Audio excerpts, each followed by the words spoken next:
Good afternoon. I'm here to talk to you about an issue of growing importance in our increasingly diverse society. But I'm going to start by telling you a story. For the last year and a half, I've been traveling the country with my son, who's a high school senior, looking at colleges and universities and trying to decide what's the best place for him. Across these tours of mostly selective schools, I've sat through many info sessions and gone on many campus tours.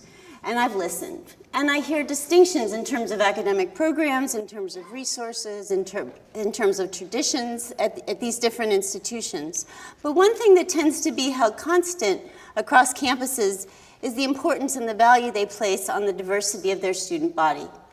And it's not just because they want to have brochures of multicultural educational settings, but it's also because they believe that their students learn from each other, and they learn more deeply from each other, and that there are actually educational benefits to diverse learning settings.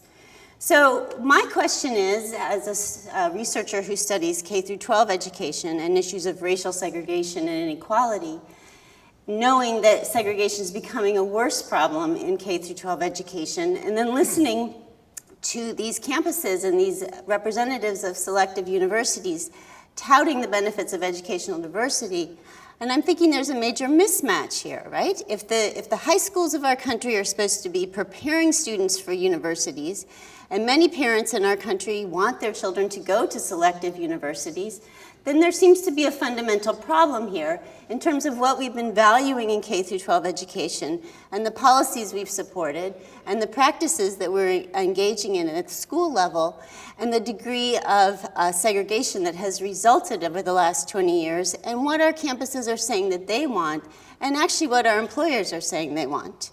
So I'm here today to talk to you about the research that we have on educational benefits of diversity that applies not only to colleges and universities, but also to our elementary and secondary education. And not only that, this way of thinking about diversity in public schools is a way to actually improve schools and to get past some pedagogy and practices that haven't been helpful to any of our students. So there's a robust body of research that talks about educational benefits of diverse classrooms. Much of that is in higher education, but there is also research on K-12 schools as well. So we know that for students in more diverse contexts, there are enhanced educational opportunities there in terms of their cognitive development, in terms of their critical thinking skills, in terms of their engagement in classrooms and their understanding of material, their ability to question their own assumptions, and to think more deeply about issues and controversies. Furthermore, we see in terms of social and emotional development that when students attend diverse schools and they learn to interact across cultural boundaries, they learn to address their own implicit biases in a way that can help them think more clearly in the larger society of multicultural experiences and boundary crossing.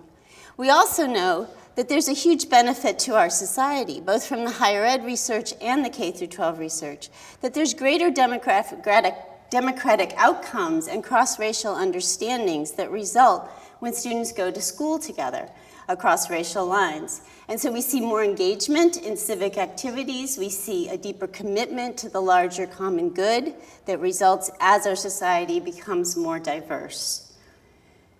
But this is not easy. We've spent the last 20 years in K-12 education creating policies around testing and accountability and not focusing enough on these experiences of students across racial lines.